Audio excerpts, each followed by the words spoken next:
Hey guys, thank you so much for watching this video, and today I have a fall inspired look. I was really inspired by the trees changing colors, so I wanted to do something with oranges and pinks and glitter. So to start off this look, I'm gonna use an eyeshadow base because I'm gonna start with my eyes and eyebrows first. So I'm using a primer because I don't have a lot of discoloration, but if you do, you can use a concealer, and always set your concealer or your primer with a loose powder. So for eyebrows, I'm going to use a pencil first, and this is Anastasia Beverly Hills Brow Wiz in the color Ebony, and I'm just doing this to kind of fill in my eyebrows and create that outline. And then I'm gonna go with an eyeshadow. I'm using the Jaclyn and Morphe palette, and the color that matches my eyebrow is Central Park. I'm just gonna take that on an angled brush and just kind of go into my sparse area. Then I'm going back to the pencil to create more definition. My eyebrows do take a lot of time and effort to make it look perfect. So for setting my eyebrows, I use a waterproof mascara, and I find that waterproof mascaras work really great for me because it separates my eyebrow hair, and it also sets it all day. It doesn't even move, and it makes it really nice and bold, and yeah, it just works better than brow gels or soaps. So I like using waterproof mascaras, and this step is optional, but you can also go around your eyebrow to kind of shape and clean out the edges with a concealer. You don't have to do this, but I like to do it because it just makes my eyebrows look really nice and chic, clean, and bold.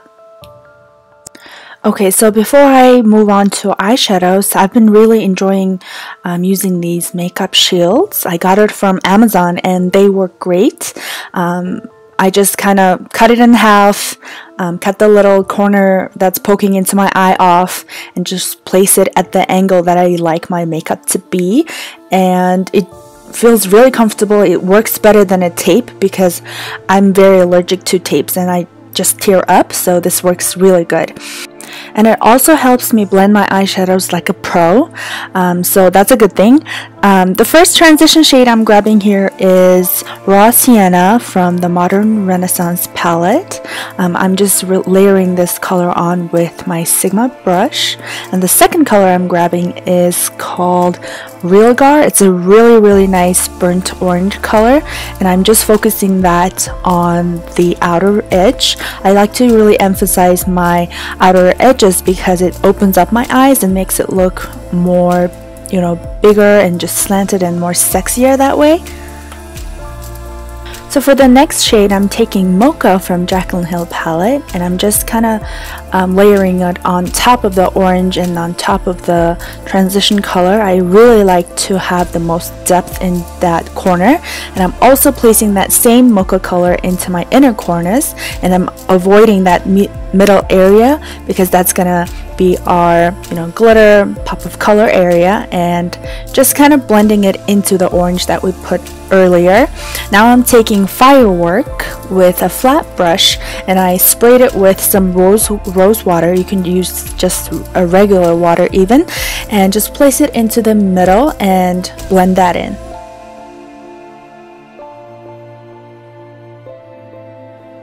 So I wanted to have a little bit of glitter onto my eyes, and I'm using Inglot's AMC Pure Pigment eyeshadow in the color 124. It's a really pretty like pinky gold shade, and it's not that, you know, cheap looking glitter. It's very fine, just adds a little bit of something to your eyes, and I really loved it. I got it from the Inglot store when I was in New York, and I love it. So for eyeliner, I'm gonna take this pencil liner from Sephora, and I'm placing it right on my waterline, and then I'm gonna use the shadow as my main eyeliner because I kind of want that smudged, softer look. So I'm taking Soda Pop from Jaclyn Hill palette. It's a very nice dark purple color. It looks almost black, but it's actually not. So with my eyeshadow, I'm just tapping it across my lid to get the most pigments. And then I'm just going to remove those makeup shields. And I make sure to really go slow because it can hurt your eye area if you just kind of rip it off. And now you can take any wet wipes or towel, whatever you use to get rid of those fallouts, especially from that glitter pigment, and so that your foundation and concealer can go on top of it nicely. First, I'm taking NARS Soft Matte Concealer in color Custard, and I'm just taking that on a foundation brush to place it underneath my eyes. First, I'm going to use a pastier concealer, which is the NARS one, and then I'm gonna do a liquid just over it, just to get more coverage and brightness underneath my eyes. You can use a concealer brush for this.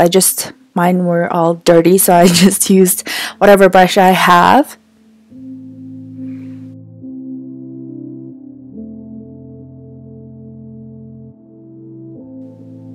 So now you can take any kind of damp sponge. It can be a beauty blender, it can be this one, which is from Morphe, and it's so inexpensive, and it's been my favorite for the last like 2 months. Ever since I got it, I've been enjoying it, and it doesn't bleed. When I wash it, it just works really good. So for foundation, I'm taking Fenty Beauty in the color, I believe it's 260. Yes, it's 260, and it's a little lighter than my neck color, but then I can put, contour and bronzing, and it'll kind of match my neck.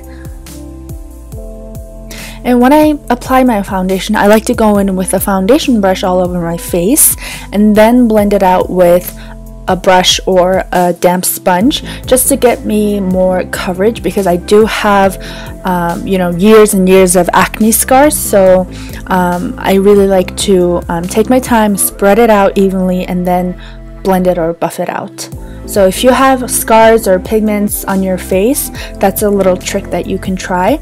And after the foundation, I'm just going back into my NARS Soft Matte in Custard, and I'm just spot treating my darker scars, because they kind of show through from any foundation. There isn't really one foundation that I have found that covers all my scars, so I always have to go back in and spot treat them. So next, I'm taking Tarte Shape Tape Concealer in the shade Light Medium, just around my cheek area, wherever I see that needed to be a little lighter, like around my mouth and around my forehead. Sometimes there can be a little darkness showing through, so I just like to lighten that up, and it just brightens my eye area too. And now I'm gonna set my under eye with the Kat Von D contour palette. And I love using the medium shade for, setting my whole entire face. And I also like to put just a little bit over my eyebrows, because sometimes my eyebrows can be a little too strong, and I like to soften them a little bit. So for my bottom lashes, I'm first starting off with the color Buns from the Jaclyn Hill palette on a pencil brush, and I'm also connecting that corner because I like to have that completed eye look. Next, I'm taking the color Mocha on more of a blending brush and just run it along my lash line. It's your choice to go halfway or all the way into your inner corners. I like to really go in and make it more smoky. So now I'm taking the color Soda Pop on an angled brush, and I'm using that as a liner on my waterline here. And the reason why I use a shadow instead of a liner is because I really like to stay soft on my eyes. You can use a gel liner or a liquid liner, but that just kind of seems more harsh. So if you want that soft smudge look, use a dark eyeshadow as your liner, and you'll be surprised. Your look will be more airbrushed and just more softer and feminine looking. So for my bottom eyelashes, I've used this Clinique Bottom Lash Mascara. It has a really tiny wand, so it makes it easy for me. And I've also put a false eyelashes, and these are something that I've been working on for the past couple months, and they're coming soon, so I will let you guys know when it's available. Meanwhile, I am contouring my face with the Kat Von D Shade and Light palette. I like to use the medium shade for my face. And to make my blending easier, I like to take the Physicians Formula Butter Bronzer on a fluffy brush and just go over my contour lines to, blend it and just make it more natural. And if you struggle with blending your contour lines, this trick is amazing. When you mix two different colors and two different products, it just looks really nice and airbrushed. So I'm taking that same butter bronzer on a smaller, more defined brush, and I like to contour my nose with it. I wouldn't say contour, but I like to kind of create a shadow around my nose because I don't like to have a lot of product on my nose. So for blush, I'm taking this color Tea Rose, I believe, from Milani. And these blushes by Milani is so beautiful. They're super matte. They don't have any type of glitter or shimmer in them, which I like.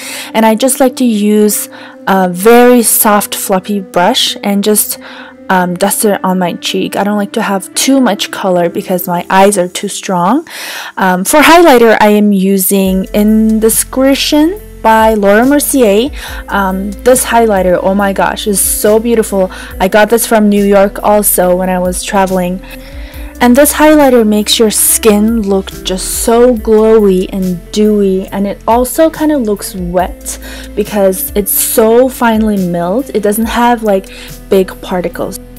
And we're almost done with this makeup look, but for lips, I'm taking Kylie Cosmetics lip liner. I believe this is the color Harmony, and I'm just gonna even out my bottom lips and my top lips because my lips are just so uneven, I can't even talk about it. So for final touches, I'm using a lip gloss by Kylie as well. This is called Sugar Plum. It's from the Cocoa collection, and I love this color because it makes the pink and the gold, it makes it like a neutral color. I love it, love it, love it. And this is the final look, you guys. I hope you guys enjoyed this tutorial, and I hope it was easy to understand and helpful in some way. And I'm really trying hard to upload one video a week, so yeah, I hope you guys stay tuned for my next one. I hope I have some lashes that's coming out that I'm wearing in this video, and I'll let you guys know on my social media when it's available. So have a good day and see you later. Bye!